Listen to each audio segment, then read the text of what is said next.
Olá, boa noite, tudo bem? Hoje eu vim aqui falar sobre a Páscoa.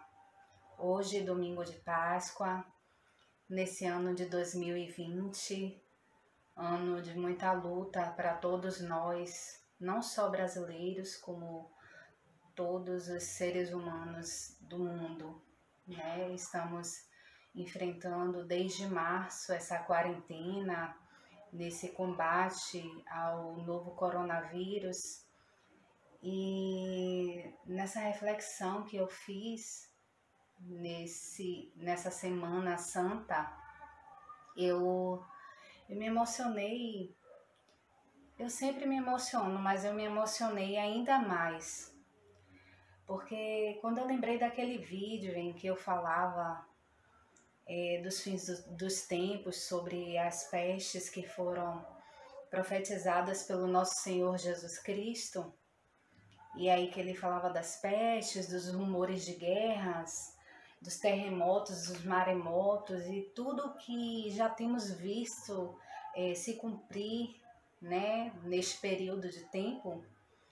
Eu fiquei assim emocionada porque depois que ele prega em Mateus, no livro de Mateus, no capítulo 24, no capítulo 25, ele fala sobre a morte dele, ele fala com os discípulos como haveria de ser, e ali já começa a Santa Ceia, e logo depois eles vão para o Getsemane, junto com Cristo, onde Cristo faz oração a Deus, falando o quanto o momento da entrega dele para a morte de cruz em favor de nós. Ele fala ali como um homem que aquilo seria difícil para ele, mas que de toda forma fosse feita a vontade do Pai dele, a vontade de Deus Todo-Poderoso. E eu me emocionei muito porque é diferente das outras Páscoas que a gente viveu. Foram momentos de alegria.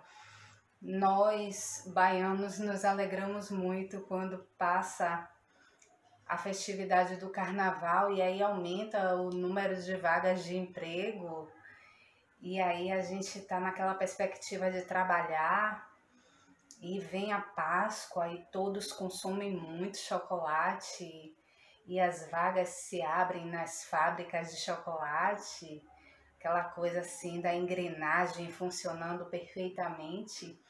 E nesse ano não foi assim.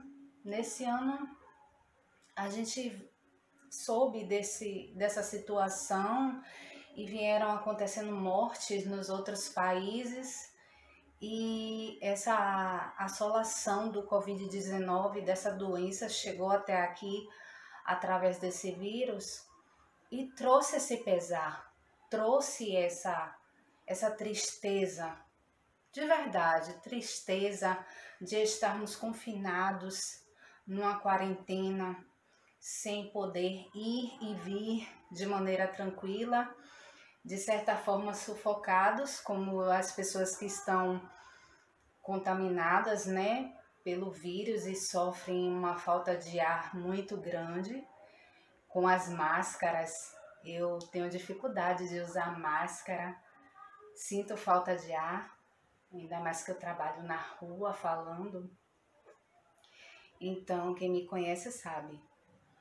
Então, depois disso vem a Semana Santa e a Páscoa do Senhor. Para quem gosta de ler a Bíblia e toma as palavras de Jesus de uma forma viva, porque eu peço, não toma mais esse livro para ficar fechado na tua casa. Abre ele sempre, abre ele de vez em quando, abre ele, vai acostumando, abre ele, se possível, todos os dias, nem que seja um versículo, porque a palavra de Deus, ela é viva e eficaz. E ela vai fazer transformações na sua vida. Ela vai fazer a diferença na sua vida. A palavra de Deus vai lhe trazer mensagens para aquele dia que você estiver triste, para esses dias que você estiver triste, você poder enfrentar com mais alegria. Leia um salmo de Davi ou de outros salmistas, onde ele diz: o Senhor é meu pastor e nada me faltará. O Salmo 23 completo. Ainda que eu andasse pelo vale da sombra da morte, não temeria mal algum, porque o Senhor está comigo. A tua vara e o teu cajado me consolam. Veja que maravilha. Aquela oração conhecida por todos, é um salmo que a gente já fez a oração. O 91. Aquele que habita no esconderijo do Altíssimo, à sombra do Onipotente, ou seja, do Todo-Poderoso, descansará. Como é bom habitar na presença do Senhor. Eu te faço esse convite desde já. E voltando para a Páscoa, hoje eu, em áudio, fazendo as coisas em casa e eu querendo ouvir de novo essa mensagem ali da Bíblia, como descreve exatamente essa semana santa de Jesus.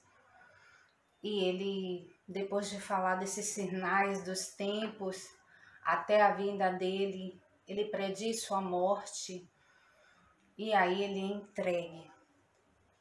Ele é entregue por Judas Iscariotes, não julgando Judas. Quem sou eu para julgar?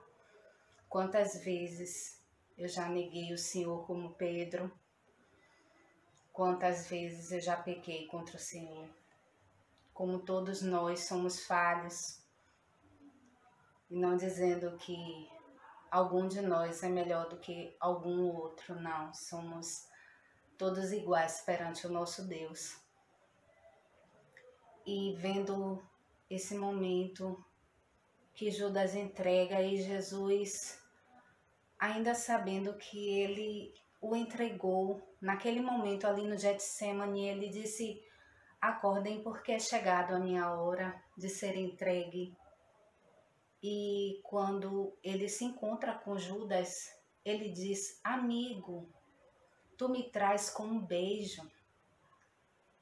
E aí ele diz amigo a Judas, ele diz: embora você tenha errado, embora você tenha pecado contra mim, eu sendo inocente, você me entregou, você é meu amigo. Aceite o meu perdão que você vai estar do meu lado naquele grande dia. E Jesus falou a Judas, amigo. E Judas não aceitou, mas Pedro aceitou o perdão de Jesus. Ele sabia que Jesus era amigo suficiente para perdoá-lo, não só 7 vezes, mas 7 vezes, 70 vezes, num só dia. Quem dirá para uma eternidade? O perdão de Jesus está disponível para todos nós. É necessário, num momento, nós pararmos para meditar. E eu acho que esse momento agora é urgente, de nós meditarmos o que queremos da nossa vida, o que significa a nossa vida. Eu com 22 anos de idade, na verdade desde 14, eu meditava o que eu queria da minha vida, o que é que seria da minha vida. E eu sentia que faltava algo, faltava alguém para me salvar. Quem poderia me salvar dos meus pecados? Tão nova, mas eu já tinha muitos pecados. Coisas simples como mentir, não fumava, não bebia, não era uma jovem de festas, mas eu sentia que aqueles pecadinhos me levariam para o inferno. Eu precisava de alguém. Quem é esse Salvador? E eu com 14 anos, meu irmão com 15 anos de idade, ei, eu conheci uma pessoa, ele fala através de um livro, o nome dele é Jesus Cristo. Eu digo, já ouvi falar de Jesus Cristo, mas o que é que ele diz? Ele diz que veio para nos dar vida e vida com abundância. Ele disse que veio para nos salvar e aquele que é ainda morto, aquele que crê nele, ainda morto viverá. Eu disse, é ele, meu príncipe encantado que vem num cavalo branco alado, que veio para me salvar, que veio para tirar aquela tristeza sem fim. Foram 8 anos, de 14 a 22 anos de idade, muita coisa aconteceu na minha vida, coisas que hoje eu penso que poderiam ter sido evitadas, coisas que poderiam ter sido melhores, ou não, tinha que ser para eu sentir essa dor, para eu sentir a necessidade do meu Senhor. E foi assim, foi muito lindo. Meu irmão me levava na igreja evangélica, eu ficava segurando a mão para baixo para não aceitar Jesus, mas eu tinha ido em 3 cultos seguidos, lá no IAPI, um bairro aqui não, lá de Salvador. E quando o pastor fez o apelo, nossa, eu era a primeira da fila para aceitar esse Jesus Cristo maravilhoso, gente. Não há outro Salvador. Não há em outro nome salvação como em Jesus Cristo de Nazaré. É necessário que nós nos arrependamos para aceitar Ele, porque realmente eu pensava, eu não posso aceitar Jesus da maneira que eu estou, e realmente a gente não vai continuar desse jeito. Mas é aos poucos, é uma transformação maravilhosa, onde você pode perguntar que diferença faz em viver com Jesus, aceitar Ele e viver com Ele, ou o contrário, não aceitar, não viver com Ele, viver naturalmente minha vida do jeito que eu quero viver. Eu digo, aquele buraco enorme que há dentro do nosso coração, até dentro dos mais fortes, mais lindos, mais poderosos, mais ricos. Eu conheço todo tipo de pessoa. Eu converso com o gari da rua, tenho muitos amigos como os grandes empresários com muito dinheiro, e políticos e juízes. Eu já passei por muita coisa nessa vida. Mas a carência que há no peito do ser humano sem Deus é igual para todos. O dinheiro pode disfarçar no momento a beleza, pode disfarçar no momento a falta que Deus faz. Mas vai chegar um momento que você vai necessitar muito desse Senhor. E eu espero que seja o quanto antes, nessa sua juventude, até na infância, que tem crianças na nossa igreja que diz sim, eu aceito Jesus, com lágrimas nos olhos, eu quero Jesus. Ela não endureceu a consciência, e adolescentes também. E eu espero que seja o quanto antes. Que não fique naquele pensamento, eu tive esse pensamento um pouquinho, eu disse, deixa para mais tarde, quando eu estiver um pouquinho mais velha. Nossa, de 14 para 36 anos, tudo passou tão rápido. E eu sinto que eu tenho feito tão pouco pelo reino do Senhor. Tenho pregado tão pouco o evangelho. Eu agradeço a Deus de me dar força para me aprontar, me dar coragem para falar dele aqui. Através dessa câmera, através das redes sociais, através do YouTube hoje. Pregar o evangelho. E eu digo, que prazer viver com esse Jesus. São muitas renúncias desse mundo, mas renúncias das coisas que vão ficar, e a certeza da eternidade com Deus Todo-Poderoso e Infinito.